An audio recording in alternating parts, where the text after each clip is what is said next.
What's good, ladies and gentlemen? This is your girl, Gemini the Queen, with DJ Amber Alert, always by my side. And have you heard the news, guys? Oh my god. Oh, man. Rest in peace, Jerry Springer.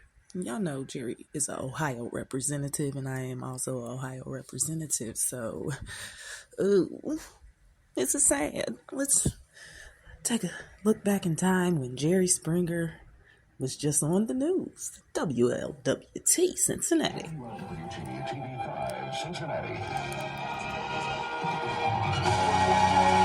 It's super old, so it's going to sound shitty. News team, Jerry Springer and Norma Rashid. Jerry started off his news career running and sometimes stumbling. What we remember most about Elvis is not the fact that he died, but we are reminded about the fact of when he was young and when he was young.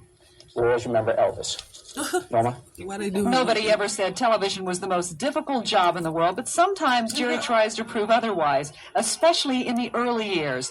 One of his first assignments was the 1984 Democratic Convention. When you were a kid, and you were watching the conventions, did you ever think there'd come a time when you would stand before the American people and say, Ohio cast its vote? No. What were you thinking about as a kid? I was thinking that maybe you could do it. Jerry had found his calling, but it took some time and some desperate pleas before the people watched. Good to see you.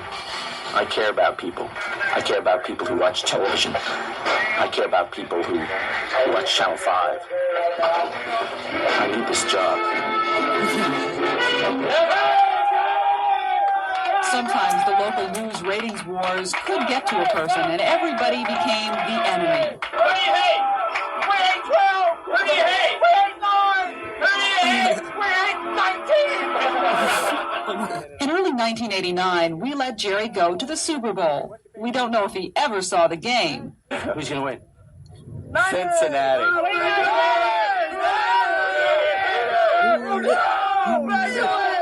Well, perhaps it isn't quite all that serious. After all, back in Cincy, it's in the 30s.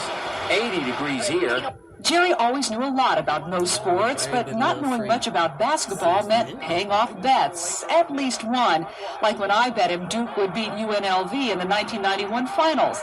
This bet he had to pay off on the air. I mean, look here. I've got something for you. What's that? I hope A little bit of nail polish. It'll match that I nice. got lipstick. I got lipstick that goes really nice with that. Would you like to borrow it? I'm just happy that when I made the bet, you weren't wearing a dress. One thing Jerry does know is music, especially old music. And sometimes, like when the Beach Boys come to town, he gets to prove it.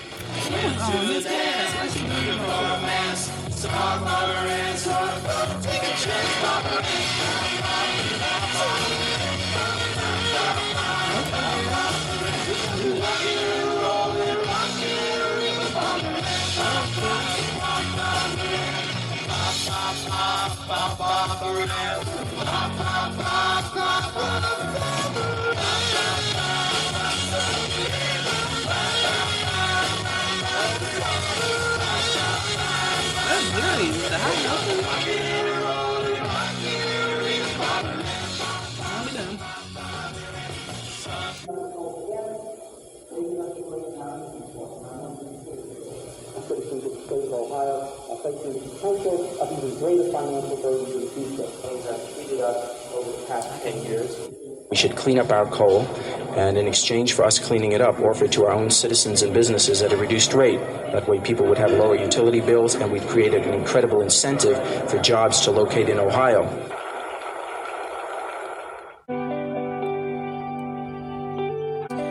All right, y'all. So the story is that Jerry Springer has died after a long battle, well, a few month battle of cancer.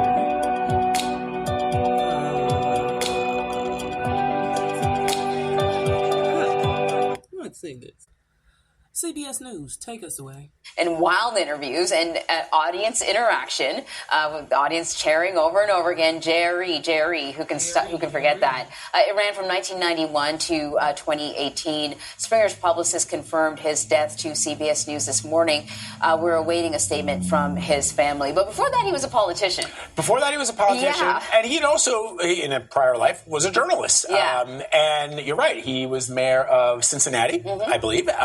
And what's interesting about Jerry Springer, and those of us who are old enough to remember his rise to prominence as the host of the Jerry Springer Show, remember that this was coming at a time when we still had shows like Donahue on the air and the Oprah Winfrey Show, right? But that's what the Jerry Springer Show started out as, and he saw it as a logical extension of his journalism. But then, so I think the idea at the time of its inception was to talk about some of the darker things that are happening in American culture. But then, as a critic once wrote in a profile in 2014, it's very quickly became, instead of expressing America's dark underbelly, he was rolling around in it, right? Oh, yes. It became Cirque du Springer. It was a circus. It was the first time I had ever seen members of the audience yell directly at people on stage. Yes. And have the people on stage yell right back at them. And then when it happened sort of naturally, they eventually incorporated it into the show, and then you could almost guarantee that every show somebody was going to get up and yell at somebody in the audience, and the person would yell back. And Jerry. Well, you know what is interesting about that, Anne-Marie, too? I recall, unlike, for example, Geraldo Rivera, who had a show at the same time for a couple of years, right? Who Geraldo would express his opinion one way or another, given the subject that he was talking about. You remember, Jerry never really did. No. He would only, it was always like, you go, and then I'm just going to sit here with the microphone and roll my eyes and let the audience. Brad, at the end of show, remember? Suddenly the mood would change completely, and he'd say, take care and he would do these like closing statements that were always insightful and profound. And somehow we took this wild circus that had been happening the hour before and sort of distilled it down into like good grandfatherly advice. I mean, that's right. This was, as we said, this is a man of high education. He'd been a journalist. He'd been a politician. And you're right. At the end of it, he would always say, I'm paraphrasing here, but he would say something like, take care of yourselves and each other. Yes. Right? But we just spent an hour. People abusing each other, at least verbally anyway. Right, verbally. Although there were sometimes fisticuffs that would break out. And the audience would go bananas. It really was a unique phenomena in American broadcasting. And he was at the forefront of that. And I had a chance, Anne-Marie, to meet him. I want to say it was maybe at the 2016 Democratic National Convention where I was covering it for CBS, and he came. They're boring. Let's get into this. These loaded tater tots look really gross. Love and hip-hop star Sukihana claims she tried to help her cousin with his rap career, but she never got her coin for the hit song she wrote him. Plus, the defendant stole liquor from her VIP table. She's suing to the tune of $5,000. Defendant Waves, the rapper, says he's a star in his own right and didn't steal the plaintiff's song or her liquor, so she can bounce. Baby, I'm here. No, I'm here. Yeah. Let's go ahead and get it. Well, we can get it cracking. We can get it cracking. I don't even know why I'm here anyway. Well, you finna find it. You need to ask that shirt why it's here. You need to ask that head why it's here. Where you get that shirt from? Where'd you get that ass from? Yeah, I bought it. Oh. Yeah. All right. Sukihana? Yeah. You're the reality star in Love and Hip Hop. It's me in the flesh. Suki with the good coochie. Yeah. Yes. You remember me from last time when y'all had me come on the show? I'm the one that came and I was doing a crybaby on the floor. Remember? Oh, on the crazy show. Y'all is giving a very much a family reunion. Yeah. Like I said, where my house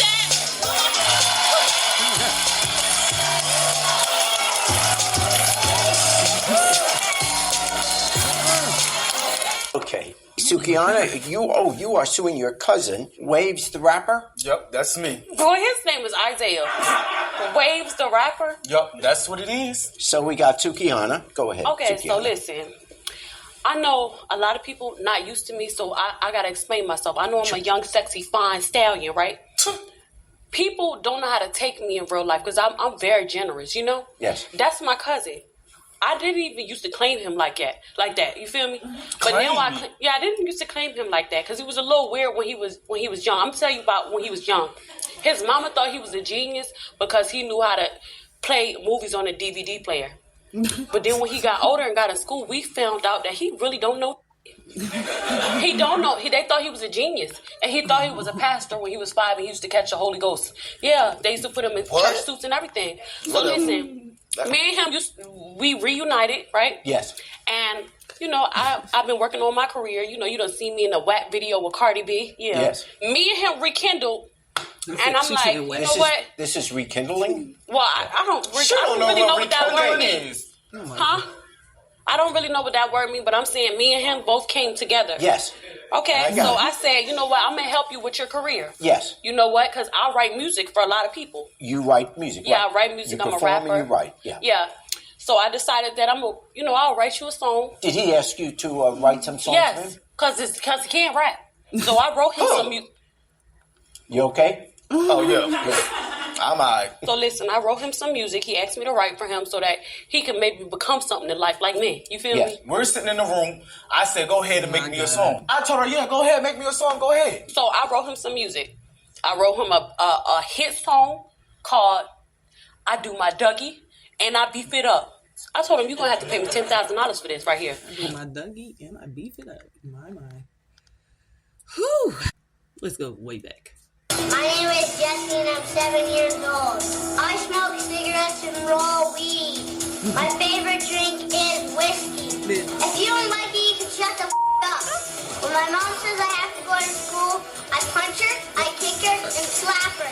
When my mom gets in my face, I say, shut the up, you stupid bitch. This ain't even a right show, y'all. Our next guest, I gotta tell you, is a blast from the past. For all of our diehard fans out there who have been with us since the very beginning, which was 27 years ago, boy, do we have a treat. Because today we have a special guest. And the last time he was on our show, he was, and those of you old enough will remember this, he was a 70-pound baby. Take a look at this video. My guest today has been on TV, he's been in the newspapers and magazines, and he's definitely become an international celebrity. And all at the ripe old age of 18 months. In fact, the entire world has been captured by the story of Zach, the 70-pound baby. Now, before we meet Zach, let's take a look at what daily life is like for this oversized tot. Zach is a big guy, you know, and you know, you can lift 70 pounds and you can place it down, but you got to place it down real gentle. This is Zach's diaper. This is a large adult diaper. It's not made for his body. We have a lot of problems with it, but we need to go around and for his very big thighs. And we change Zach on the floor because he's so big. He does not fit actually the length either on a changing table and the weight, you know, the one that we had anyway. So it's a lot easier for me to change him on the floor, and if he starts wiggling away from me, he's not going to get hurt as bad. He's not a big eater. That's one of the most frequently asked questions. And that was also a reason why we're so concerned, because he's not a big eater, then where is the growing coming from? You know, that was another mystery. You like that? I see you happy guy. Sometimes I have to go out and we go to the store shopping, and that's a difficult task. We also had a problem with car seats. He exceeded the weight limit on car seats. And they were not wide enough for him because he's a very broad boy. So we head off to the store. It takes me about 15 to 20 minutes to load Zach up. We have a special stroller for Zach now, which is a handicap stroller that goes up to 140 pounds. It makes my job a little easier in pushing him.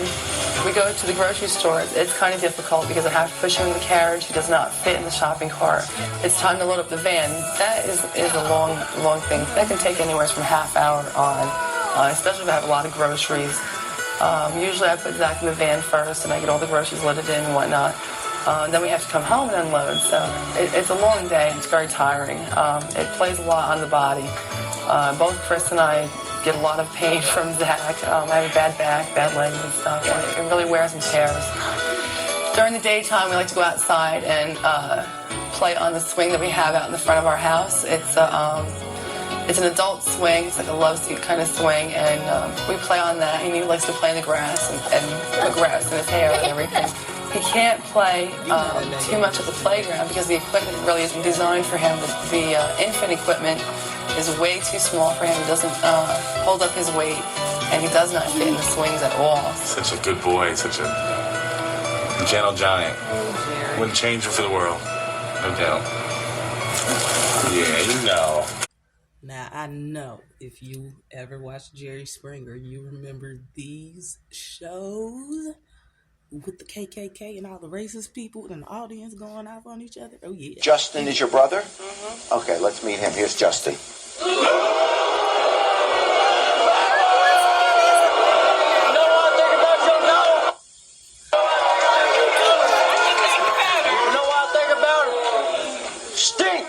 Yeah, you sitting here acting all racial, huh? But just a couple months ago, you was in the backyard.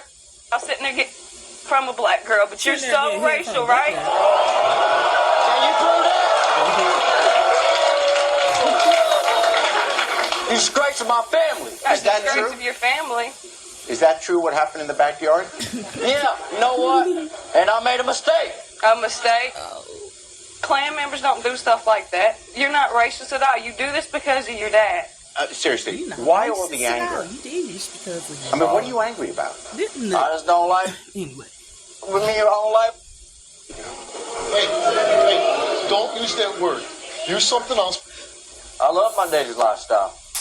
He loves his dad's lifestyle and picks on my baby because she's Hispanic, but yet he admits to sleeping with a black girl. Security guard. You what? Jew bastard? Oh, thanks. You recognize. Oh, it's okay.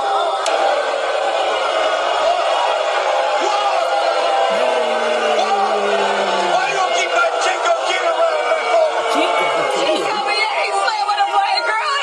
Why you gonna keep that Chico kid around me for? I'll pay to have it sent off. I'll give it a bus ticket. I'll do anything to get it out of my damn life. I'd raise you and him better now. Raised him better? He just slept with a black girl not too long ago.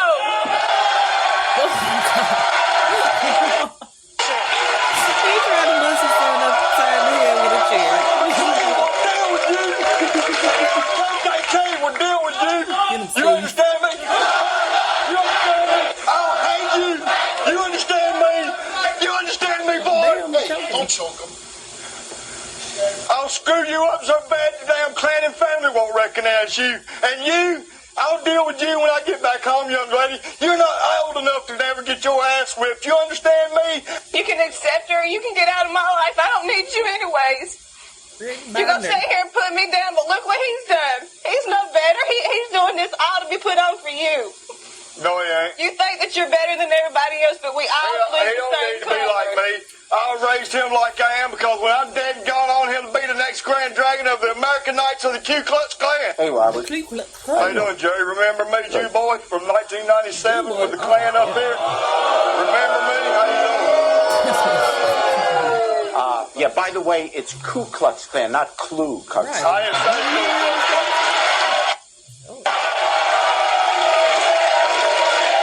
Get a damn hearing aid, or can the Jewish Defense League afford to buy you one, punk? Yeah. I didn't hear the first part. What was the first part? So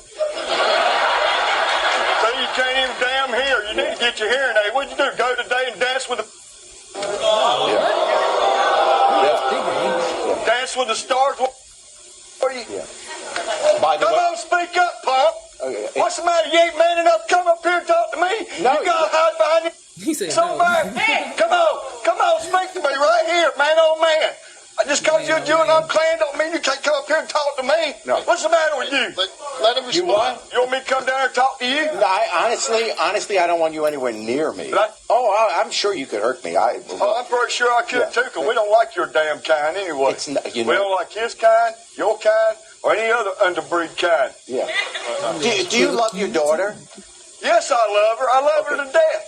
But I never did expect her to go and lay with a damn sorry-ass Mexican. So, it's no good. Come over here and take our damn tax money. So you don't... How do you treat your grandchild? She's 6 years old. Well, how do you if she treat her? comes in there in the kitchen and say, Grandpa, can I get a glass of water? I'll get her a glass of water. See if she can swim back. What?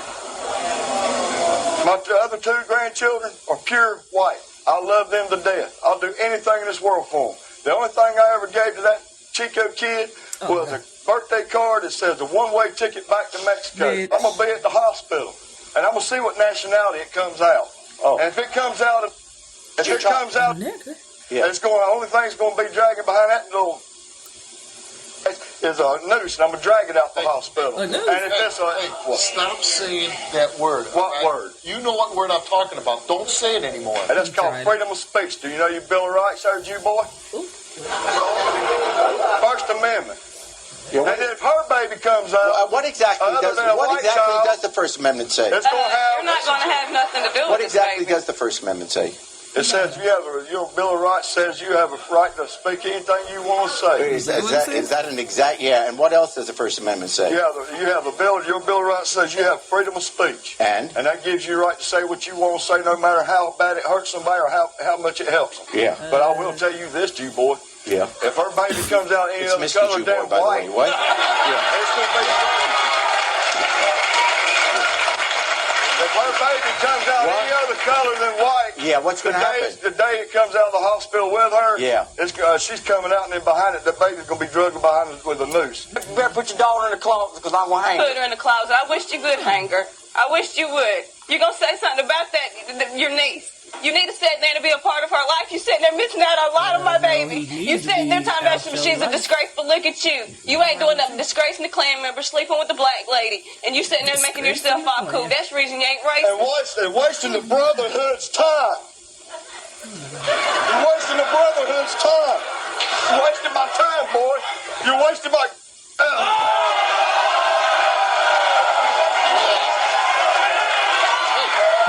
I don't care. He's a Klan member. That's all I'm saying.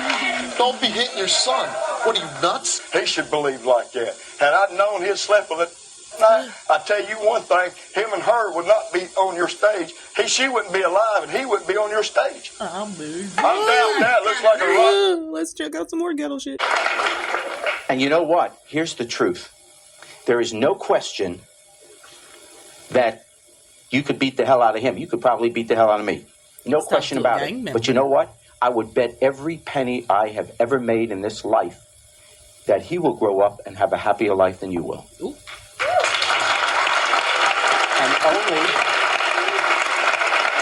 And only because he's willing, and only because he's not living every day. Who's going to get me today? I got to get somebody else. I never worry about that. If I worried about that, I'd be somewhere hiding in the house. I wouldn't be on top of national TV right now. You know what I'm saying? So you're confident that no one's going to get you? Hey, if they get me, I'm congratulating them. First, I'm going to laugh, because it's going to be funny. Second of all, I'm going to congratulate because 1,000 tried to get me before this person had.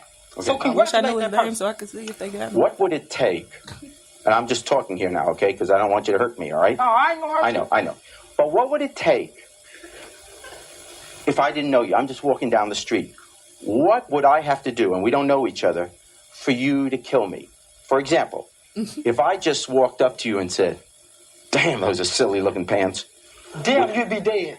Just like that. If I don't like that. If I don't like your pants, I'm dead. You assaulted me. You assaulted my pants, first of all, because I bought them.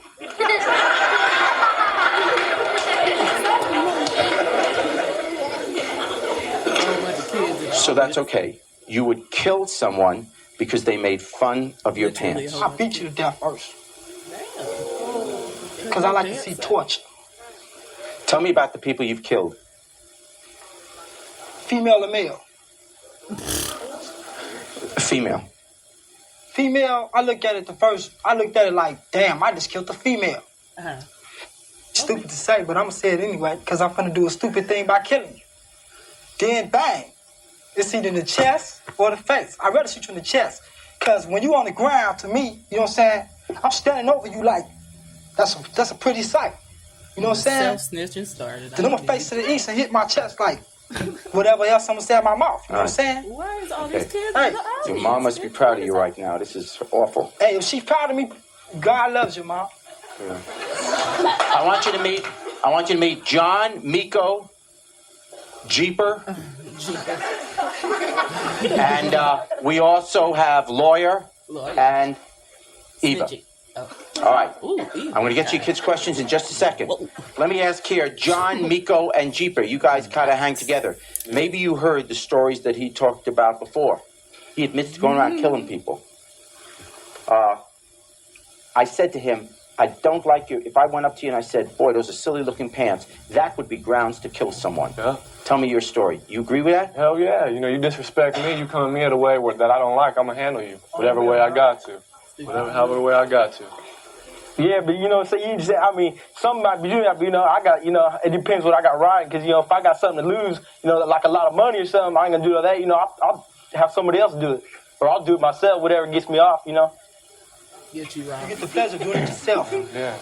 You could honestly sit here and tell these kids this is the right way to live. Boys and girls be just like me. I ain't saying it's the right way to live, but what I am saying, man, you got to do what you got to do. You make the choice. You know, you can make a right, you can make a wrong choice. You know, whatever you do, I ain't telling you what's right or wrong. I ain't nobody's daddy. I'm just telling you know, about me. I have 2 questions. I want to know, how do you guys feel when you out killing people? Don't you feel even any? Hey, you know what? I ain't no killer, okay? I mean, what I do, but don't refer to me as a killer, because I ain't a killer. You know? So you're referring to Goldie. Goldie's the killer. He killed 15 people. Don't you feel anything killing 15 people?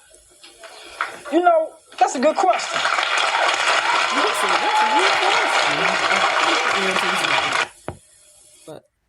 Tell us what you think about our new twist.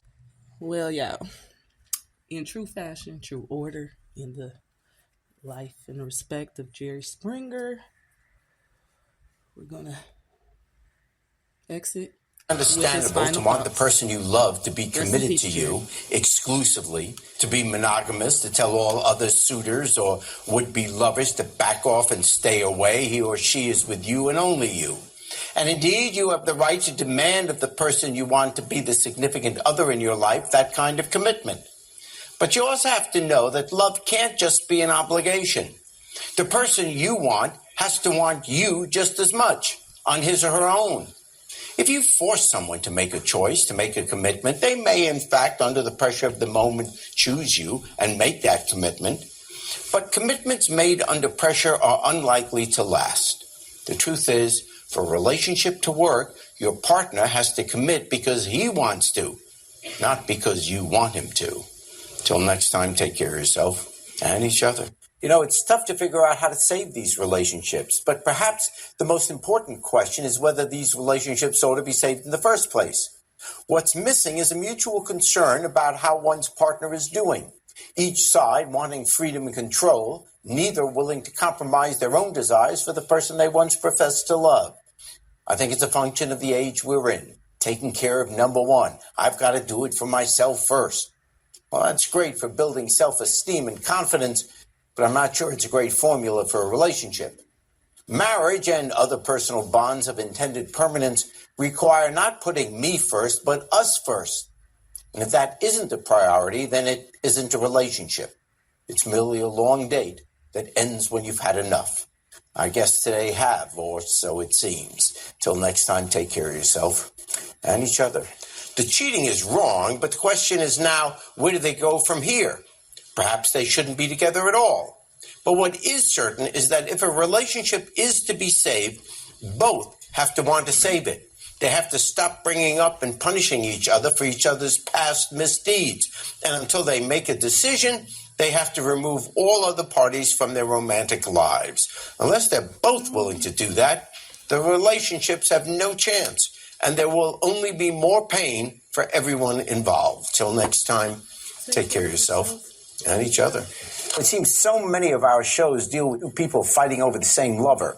And why the person being fought over finally makes the choice he or she does, of course, varies. Perhaps doesn't even make sense to those of us watching. It's obviously a personal decision. But what should make sense, whichever decision is made, is that if one of the partners is one with whom there's been a history, be it a marriage or at least a long-term relationship, well, that is bound to carry considerable weight, and will even carry on having an effect into the next relationship. Simply put, if you're fighting over a lover, wanting him or her to leave his ex, knowing that the life experience he or she had with the ex cannot be erased and is likely to affect how he ultimately acts with you and treats you, even if he chooses you, never assume that because the ex is out of the house, that the ex is out of the picture. Till next time, take care of yourself and each other. What's happening here is that people are thinking with what's between their legs, not with what's between their shoulders. Because if they thought with their heads, they'd know that a momentary romance is rarely worth the loss of family or friends. And the fact is, if you're willing to risk it, if you're willing to screw over your friend for a romp with his or her mate, how can you ever be committed to any relationship? And why would anybody be willing to risk being committed to you? You know, the more I think about it, the premise of the show is faulty. You see, it's impossible for someone to take away the lover of a friend because one who does obviously never was a friend. Till next time, take care of yourself and each other. Really good friends in life are harder to find than lovers. So to risk a friendship for a romance, often a momentary one, is a one-way ticket to disaster. It's not just that it's a cruel thing to do to a friend, to sneak a rendezvous behind his or her back, or to try and take your friend's boyfriend or girlfriend away, but what goes around comes around. If the one you're after will cheat on your good friend to be with you, what makes you think he or she won't cheat on you to be with someone else? Of course they will, which is why it never makes sense in the quest to find a lover to screw a friend. Until next time, take care of yourself and each other. We often hear it said that there is a difference between sex and love. Surely each enhances the other. When combined, it's excellent. But some can enjoy sex even if there is no love. The physical intimacy itself is pleasure enough, while others might argue the morality of sleeping with someone you don't love. The fact that this occurs should surprise no one who's been conscious over the past 20 or 30 years. But in today's show, we heard a story not just about casual sex, that is to say, love-making without love. In today's show, we heard a story about spiteful sex, using it as a weapon to either purposely or recklessly hurt someone else. That may be the most immoral sex of all. No, the way to get back at someone is not by sleeping with the lover of a loved one. That is more than just getting back. It's a stab in the back. Till next time, take care of yourself and each other. You know, it's common to say that sexual infidelity is merely a sign. Look. Rest in peace, Jerry.